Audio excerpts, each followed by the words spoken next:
Kunabantu abafana nengungu uma besuka eduze kwakho kuvela ukukhanya. Lapho bona basiyela ukuthi impilo yakhe izoma uma bekushayisela ngomoya.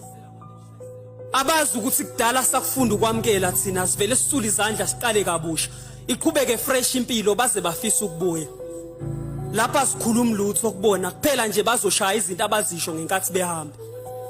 Angithi ngokuphila nathi babetshela ukuthi basenzele ifavor lapha. Abasafuna ukuphuma ke asivaliwe isicapha abahambe lokho ngeke kwasikhuba. Angithi phela sesakujwayela ukujikelwa ngoba kuhlukile kunokushonela. Nisize ke nibakhumbuze ukuthi siphila nabo kepha siphili ngabo. Kuningi nokusala kulunga ngokuhamba kwabo. Anibatshele baye ukucabanga ukuthi ngokuhamba kwabo kuzosala isikhala.